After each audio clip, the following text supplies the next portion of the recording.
दोस्तों, क्या आपको पता है कि एक बड़ी फिल्मी परिवार से कनेक्शन होने के बावजूद इनको अपनी पहली फिल्म से अलग कर दिया गया।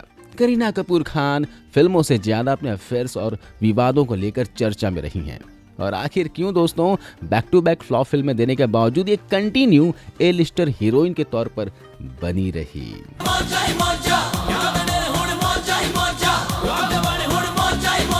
ऐसा क्या हुआ था कि बेबो ने गुस्से में बिपाशा बासु को थप्पड़ तक जड़ दिया था, और क्या वजह रही थी कि प्रियंका चोपड़ा इनकी सबसे बड़ी दुश्मन बन गई थी। जानेंगे और भी बहुत कुछ, बने रहिए हमारे साथ। आज हम जानने वाले हैं करीना कपूर खान की सच्चाई। करीना कपूर खान बॉलीवुड के प्रतिष्ठित कपूर खानदान से ताल्लुक रखती हैं। शोमैन राज कपूर साहब रिश्ते में इनके दादाजी लगते हैं, लेकिन इतने बड़े फिल्मी परिवार से रिश्ता होने के बावजूद इनका पूरा करियर कंट्रोवर्सीज से घिरी रही। क्या थे ये सारे कंट्रोवर्सीज? जानने से पहले जानते हैं इनकी शुरुआती जीवन के बारे में। करीना कपूर खान का जन्म 21 सितंबर 1980 को मुंबई में हुआ। पिता रणधीर कपूर और मां बबीता अपने जमाने के नामी कलाकार रह चुके हैं। पहले करीना का नाम सिद्धिमा था, जिसे उनके दादाजी यानी कि राज कपूर साहब ने रखा था। हालांकि बाद में इनका नाम करीना कर दिया गया और घर में प्यार से इनको बेबो कहते हैं। करीना कपूर की प्रारंभिक पढ़ाई मुंबई के जमनाबाई नर्सिंग स्कूल से हुई, लेकिन इस दौरान जब करीना मात्र 15 साल की थी तभी स्कूल के फ्रेंड को पसंद करने लगी। और जब करीना की मां को ये पता चला तो उन्हें यह बात अच्छी नहीं लगी और करीना को देहरादून के बोर्डिंग स्कूल में भेज दिया गया। देहरादून के वेलहम गर्ल्स स्कूल से 12वीं तक की पढ़ाई पूरी करने के बाद कॉमर्स में ग्रेजुएशन करने के लिए इनका एडमिशन मुंबई के मीठीबाई कॉलेज में करा दिया गया। लेकिन एक्टिंग की तरफ झुकाव और पढ़ाई में मन न लगने की वजह से 2 साल के बाद कॉलेज छोड़ दी। इस टाइम तक इनकी बड़ी बहन यानी करिश्मा कपूर बॉलीवुड में एक बड़ी एक्ट्रेस के तौर पर पहचान बना चुकी थी। बहन की सफलता को देखकर करीना भी अपनी बॉलीवुड डेब्यू को लेकर काफी एक्साइटेड थी। हालांकि बताया जाता है कि बॉलीवुड में एंट्री के साथ ही करीना के लाइफ में कंट्रोवर्सी की एंट्री भी हो गई। सबसे पहले करीना को साल 2000 में आई राकेश रोशन निर्देशित फिल्म कहो ना प्यार है ऑफर हुई। कुछ दिन शूटिंग करने के बाद अचानक इन्हें निकालकर इनकी जगह अमीषा पटेल को कास्ट कर लिया गया।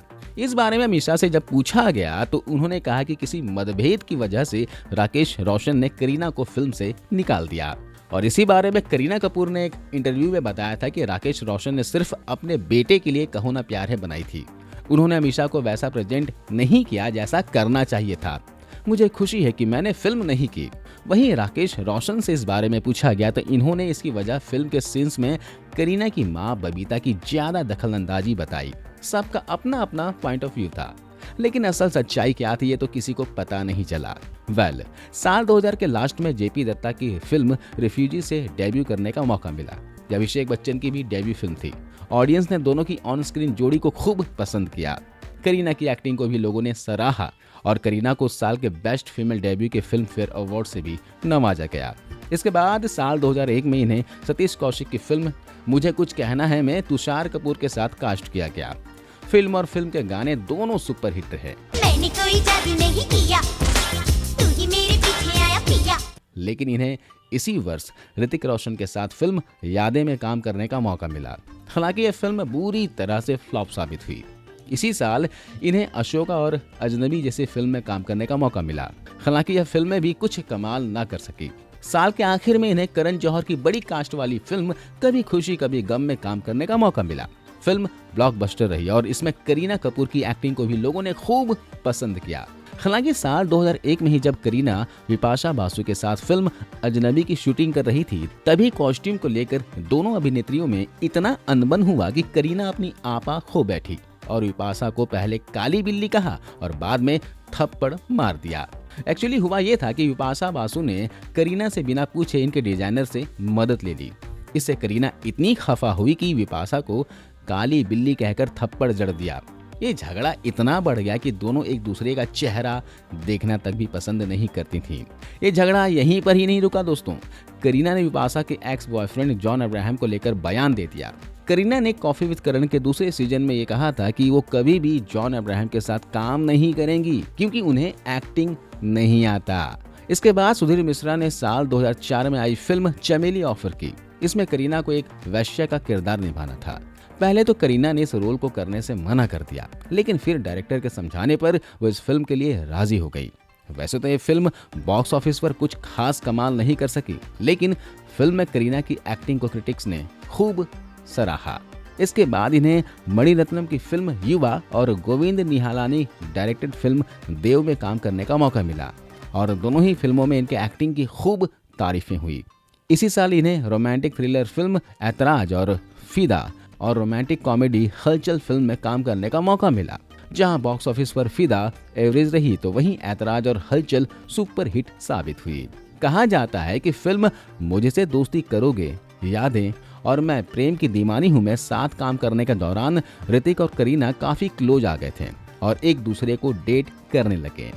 साल 2004 तक दोनों के बीच सब कुछ ठीक चल रहा था, लेकिन 2004 में करीना को शाहिद कपूर के अपोजिट फिल्म फिदा में काम करने का मौका मिला, जिसके बाद करीना और ऋतिक के बीच दूरियां बढ़ती चली गई। दरअसल इस दौरान शाहिद का करियर ग्राफ बहुत अच्छा खासा जा रहा था।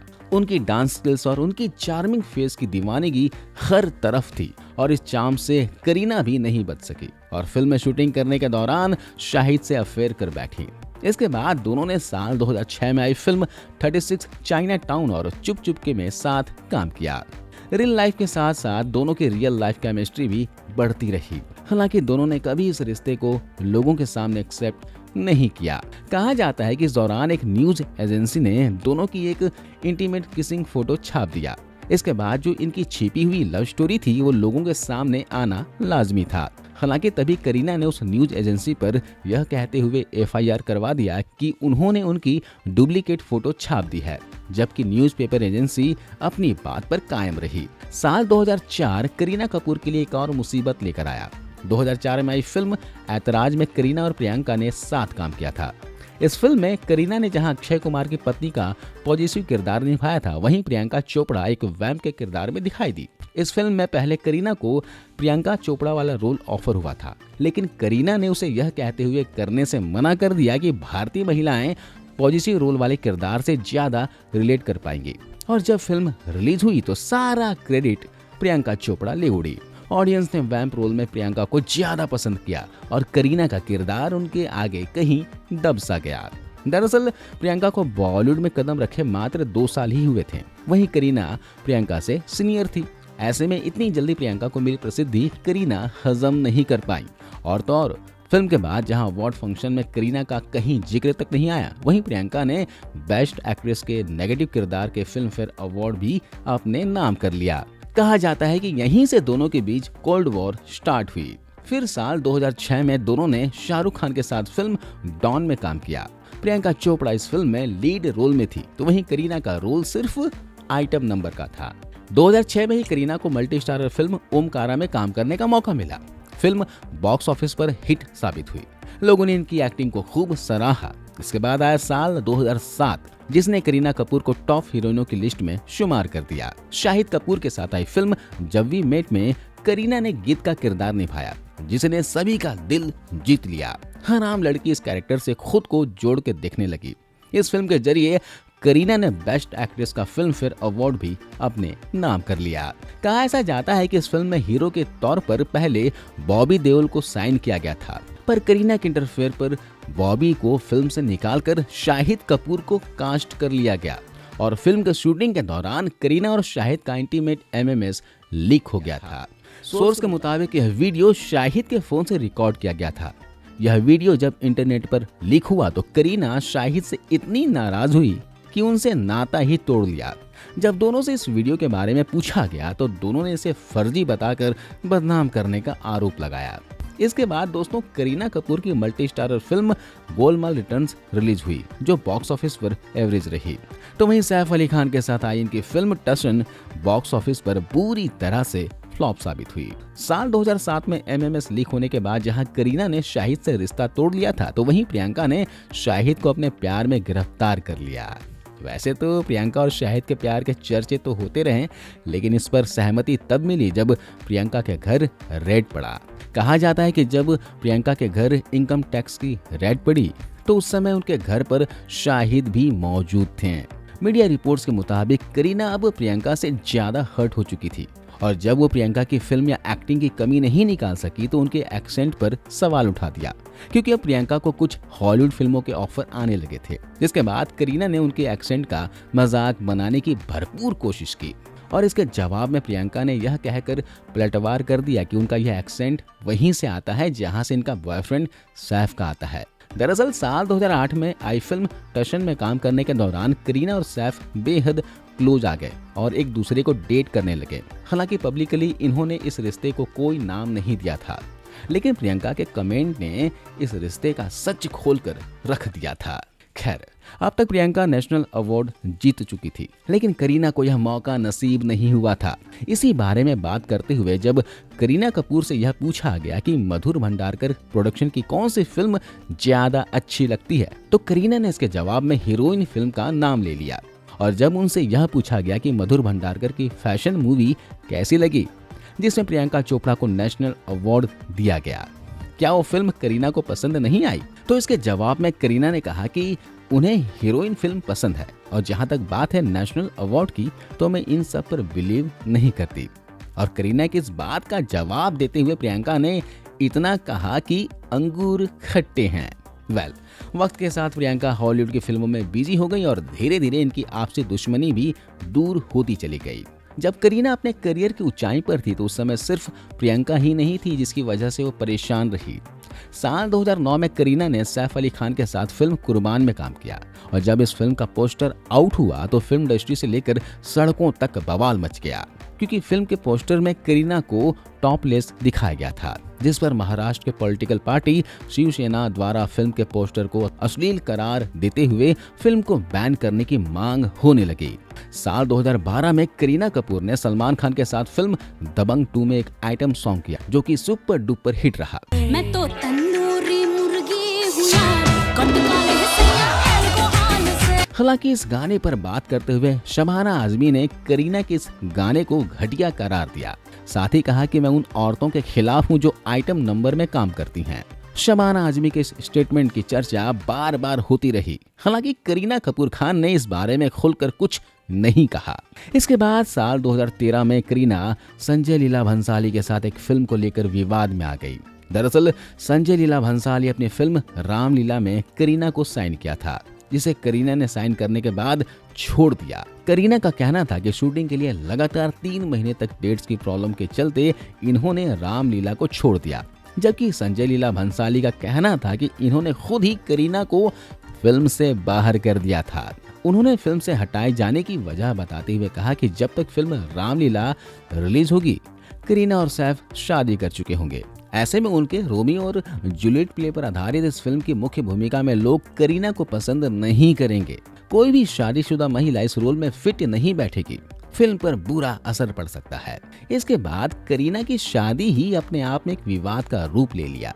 जैसे ही करीना और सैफ की शादी के बंधन में बंधने की खबर सामने आई तो इनको बुरी तरह से ट्रोल किया गया। लोगों ने करीना कपूर पर इस्लाम धर्म अपनाने और शादी को लव जिहाद का आरोप लगाया। जब यह लव जिहाद का मामला दिन ब दिन बढ़ने लगा तो सैफ अली खान को सफाई देने के लिए आगे आना पड़ा। सैफ ने कहा कि करीना ने शादी के बाद इस्लाम कबूल नहीं किया है और ऐसा करने के लिए उन पर कोई दबाव नहीं है, और सैफ के इस बयान के बाद मामला ठंडा होता चला गया। इसके बाद फिर ऐसी कंट्रोवर्सी ने जन्म लिया जिसे करीना कपूर खान शायद ही कभी भूल पाएंगी, क्योंकि इस बार मामला उनके बच्चों से जुड़ा रहा। दरअसल करीना को अपने दोनों बेटे तैमूर अली खान और जहांगीर अली खान के नाम के लिए जबरदस्त ट्रोल और लोगों के गुस्से का शिकार होना पड़ा। सोशल साइट्स में लोगों ने तैमूर के नाम को बर्बर तुर्क आक्रांता शासक के साथ जोड़ दिया और कहा कि ऐसा जानबूझकर देश विरोधी साजिश के तहत किया गया है। यह जले में नमक छिड़कने के समान है। तमाम विवादों के बावजूद करीना की गिनती बॉलीवुड की टॉप एक्ट्रेसेस की लिस्ट में होती रही। साल 2007 से 2011 तक कम वक्त इश्क, जब वी मेट, रावण, बॉडीगार्ड, गोलमाल सीरीज और 3 इडियट्स जैसी फिल्मों ने करीना को टॉप की हीरोइनों की लिस्ट में बनाए रखा। और वहीं साल 2012 से 2017 के दरमियान एक में और एक 2, बजरंगी भाईजान और सिंघम रिटर्न्स जैसी फिल्मों ने बॉलीवुड फिल्म इंडस्ट्री में करीना का दबदबा कायम रखा। साल 2017 के बाद करीना फिल्मों से दूर अपने फैमिली के साथ वक्त बिताते नजर आई। हालांकि 2018 में इनकी फिल्म वीरे दी वेडिंग, साल 2019 में गुड न्यूज़, साल 2020 में अंग्रेजी मीडियम और साल 2022 में लाल सिंह चड्ढा में एक्टिंग करती नजर आई। इन सभी फिल्मों में करीना की एक्टिंग को ऑडियंस ने खूब सराहा। इनकी अपकमिंग फिल्मों की बात करें तो साल 2024 में ये कृति सेनन और तब्बू के साथ comedy drama film the crew, Singham again और यश के साथ टॉक्सिक फिल्म में एक्टिंग करती हुई दिखाई देने वाली हैं। तो दोस्तों, यह है करीना कपूर की अब तक की कहानी। आपको यह वीडियो कैसी लगी? आपको करीना कैसी लगती है? आप कमेंट करके जरूर बताएं। तो मिलता हूं अगले वीडियो में। जय हिंद।